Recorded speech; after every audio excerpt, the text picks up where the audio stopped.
Friends welcome to ma'am teaching. আমি আবার আজকে এসে গেছি আপনাদের সামনে।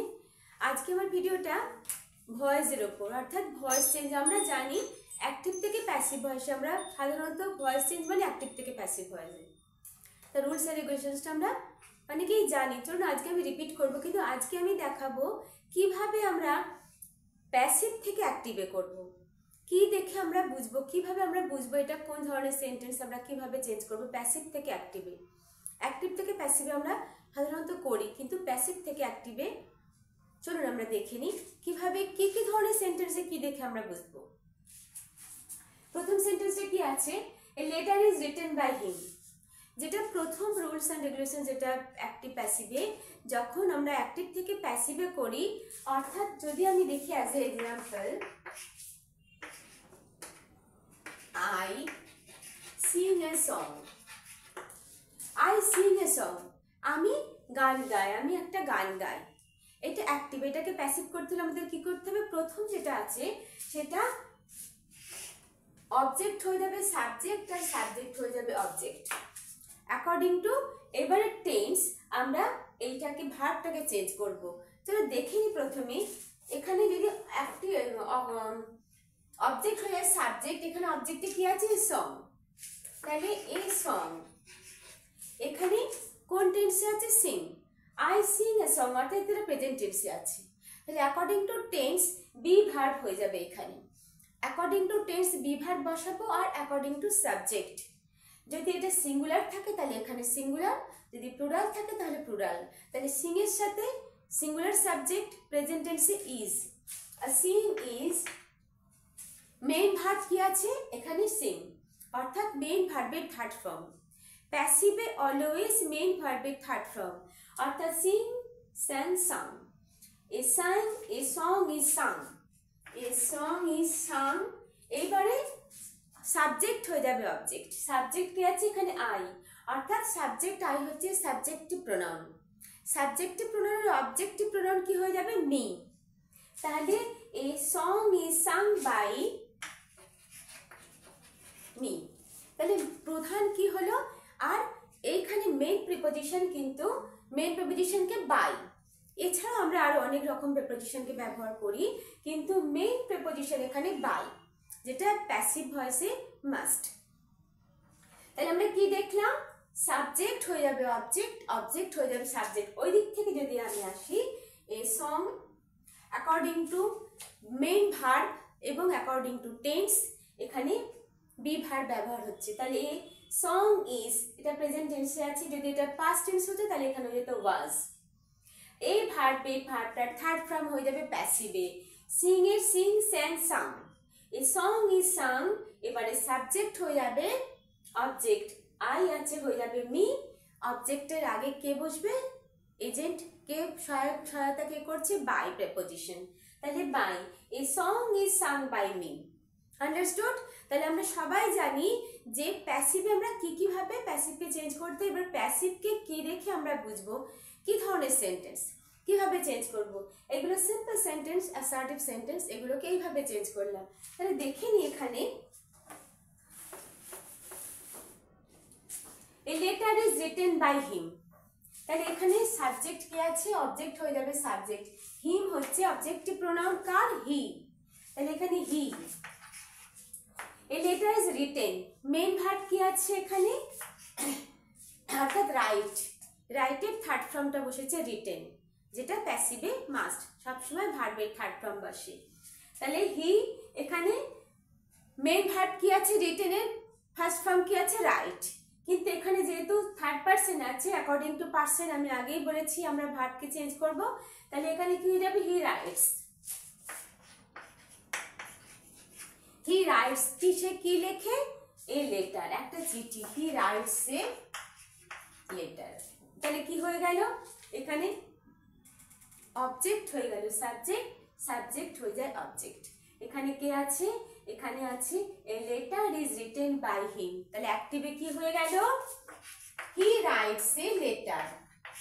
হি রাইটস এ লেটার। যদি বলি এভরিডে থাকতো তাহলে এভরিডে, সেটা এভরিডে সাবজেক্টের আগেও বসানো যায়, অবজেক্টের পরেও বসানো যায়, ঠিক আছে। A book is being written by me.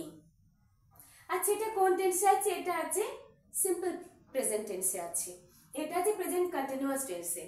তাহলে আমরা কি করব? কি দেখে বুঝলাম? Is being, be verb, is am are, past টেন্সে ওয়াজ আর, তার সঙ্গে মেইন ভার্বের সাথে আইএনজি। কিন্তু এখানে মেইন ভার্বের সাথে আইএনজি, যখন আমরা প্যাসিভ করছি তখন বি এর সাথে ING, be was being, be ভার্বের সাথে আমরা আইএনজি ব্যবহার করছি। দেখো কি কি হয়ে গেল এখানে?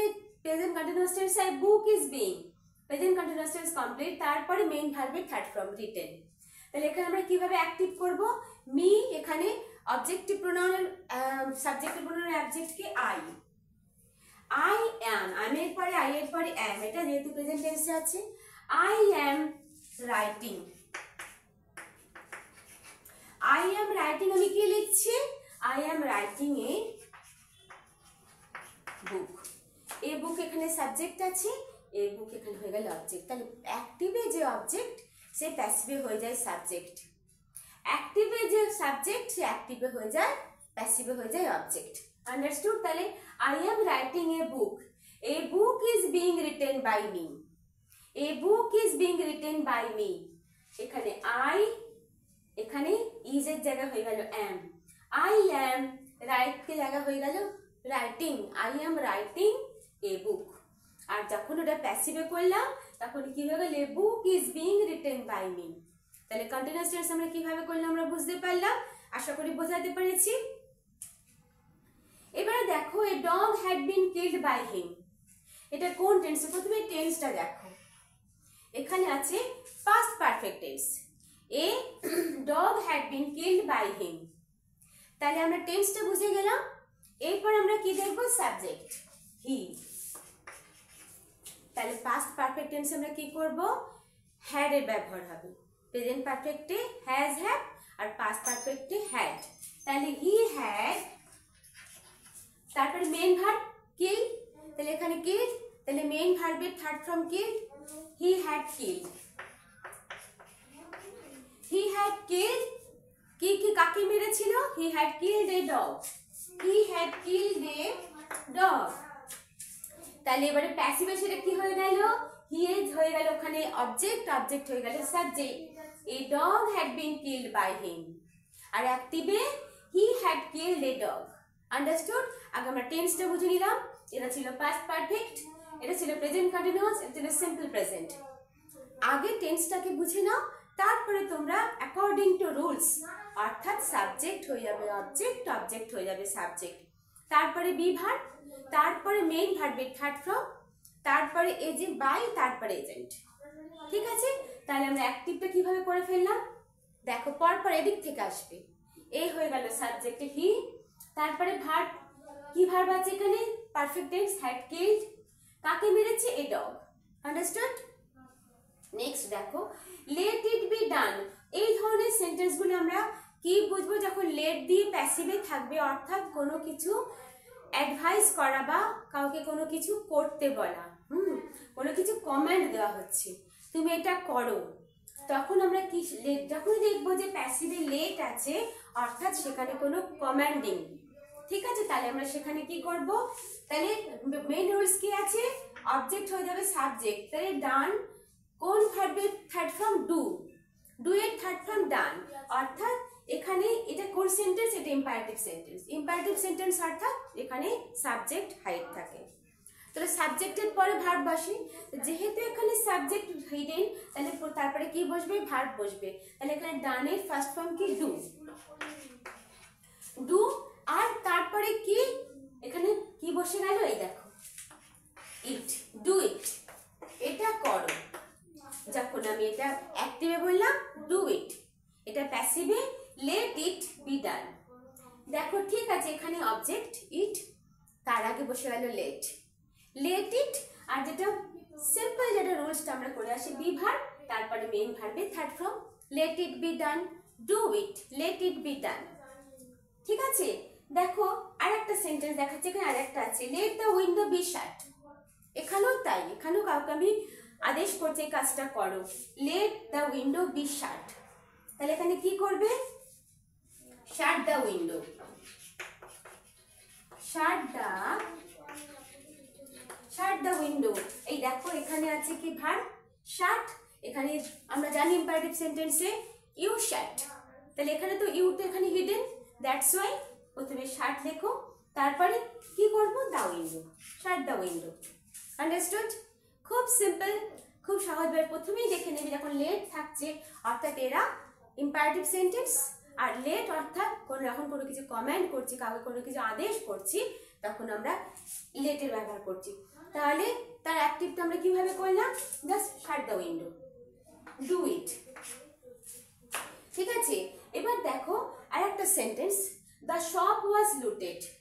দ্য শপ ওয়াজ লুটেড প্যাসিভে আছে, অর্থাৎ যখন আমরা দেখবো অ্যাক্টিভে কোনো সামওয়ান, সামবডি বা পিপল এই ধরনের কোনো থাকছে কিছু সাবজেক্টে, তখন কিন্তু অবজেক্টে তাদেরকে আর লেখার দরকার হয় না, অর্থাৎ বাই পরে যে এজেন্ট তাকে লেখার দরকার হয় না।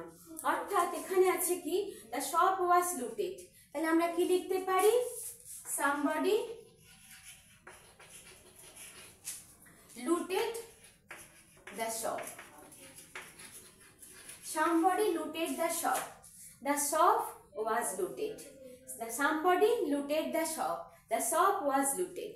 Understood? অর্থাৎ এই ধরনের সেন্টেন্সগুলো অর্থাৎ যখন দেখবে যে এই ধরনের সেন্টেন্স অর্থাৎ তার মানে সেন্টেন্স সাবজেক্টে যখন যদি দেখবে যে সামওয়ান, সামবডি, পিপল এই ধরনের আছে নোবডি, তখন আমাদের এজেন্টকে আর লেখার দরকার হয় না। সামবডি লুটেড দ্য শপ প্যাসিভে কিন্তু আর তাদেরকে করার প্রয়োজন পড়ে না। My watch has been stolen. My watch has been stolen, এখানে কি লিখবো, my watch has been stolen.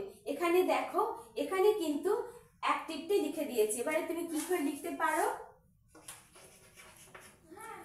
Somebody stolen my watch. Somebody stolen my watch.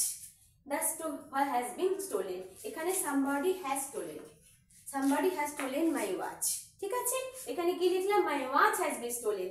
তাহলে এখানে কিন্তু কেউ না কেউ করেছে somebody, তাহলে এখানে প্যাসিভে somebody লেখার কোনো দরকারই পড়ছে না। আন্ডারস্টুড? তাহলে এই ধরনের সেন্টেন্সটা তোমরা কিভাবে প্যাসিভ থেকে অ্যাক্টিভে করবে বুঝে নিলে। নেক্সট দেখো, death can be controlled by the men. Death can be controlled by the men, এখানে কিন্তু সেই একই ধরনের রুলস। দেখো the man can control death. The men can control death. The men can control death. তাহলে আমরা বুঝে গেলাম এই ধরনের সেন্টেন্সটাকে আমরা কিভাবে প্যাসিভ থেকে অ্যাক্টিভে করব। মেন সূত্র যেটা হচ্ছে অলওয়েজ যেটা মাথায় রাখবে, বেশিরভাগ ক্ষেত্রে ইম্পারেটিভ সেন্টেন্স ছাড়া কি বলে সাবজেক্ট হয়ে যাবে অবজেক্ট, অবজেক্ট হয়ে যাবে সাবজেক্ট, তারপর according to subject, according to tense আমরা বি ভার্বকে চেঞ্জ করব, আর অলওয়েজ মেইন ভার্বকে থার্ড ফর্মে নিয়ে আসবো। আন্ডারস্টুড? এবার দেখো, আচ্ছা let the window be shut, shut the window completed. আচ্ছা আর একটা সেন্টেন্স দেখাই,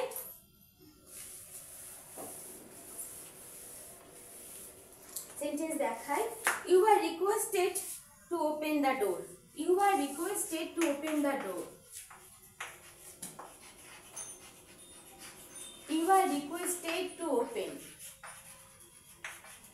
দ্য ডোর, অর্থাৎ এইটা ইম্পারেটিভ সেন্টেন্স। এখানে বোঝানো হচ্ছে কি আমরা কাউকে যখন রিকোয়েস্ট করি কিছু করার জন্য, অ্যাডভাইস দিচ্ছি না, এখানে রিকোয়েস্ট করছি বা কাকে কমান্ডও করছি না, তাহলে সেন্টেন্সটা কিভাবে শুরু করবে অ্যাক্টিভে, প্যাসিভে যদি দেখি এটা আছে তাহলে আমরা রিকোয়েস্টেড, দ্যাটস ওয়াই লিখব প্লিজ, প্লিজ ওপেন দ্য ডোর। তাহলে অ্যাক্টিভে আমরা কি করলাম, কিচ্ছু না, খুব সিম্পল। রিকোয়েস্টেড মানে সেখানে তুমি শুরুতে লিখবে please, just open the door, please open the door, please shut the door, okay, please give me water, give me glass of water. Understood? তাহলে প্লিজ যখনই রিকোয়েস্টেড থাকছে তখনই প্লিজ লিখছি, প্লিজ ওপেন দ্য ডোর। আর একটা দেখো, you are advised, you are advised to work hard, অর্থাৎ এখানে আমি কাউকে অ্যাডভাইস করছি, এখানে কিন্তু তুমি আর প্লিজ লিখবে না। যখন রিকোয়েস্টেড থাকবে তখন আমরা লিখবো অ্যাক্টিভে প্লিজ। বাট যখন এখানে শুধু লেখা আছে you are advise to work hard, that's why আমরা কি লিখবো work hard. Work hard, you are advise to work hard.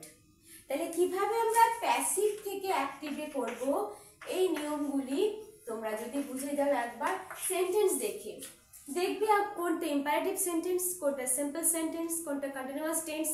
According to tense আমরা প্যাসিভ থেকে অ্যাক্টিভে করি, একটুখানি ভালো করে বুঝে নিয়ে তোমরা স্টার্ট করবে। আর মেইন থিংস যেটা, মেইন রুলস যেটা, প্যাসিভ থেকে অ্যাক্টিভ বা অ্যাক্টিভ থেকে প্যাসিভে সাবজেক্ট হয়ে যাবে অবজেক্ট, অবজেক্ট হয়ে যাবে সাবজেক্ট। আশা করি আজকে তোমাদের ভিডিওটা ভালো লেগেছে। অবশ্যই তোমরা ভিডিওটা পুরো দেখবে আশা করি। আর ভালো লাগলে একটা লাইক করো, যারা এখনো সাবস্ক্রাইব করো তারা সাবস্ক্রাইব করো ম্যামস টিচিংকে এগিয়ে নিয়ে যাওয়ার জন্য। ভালো থেকো, টাটা।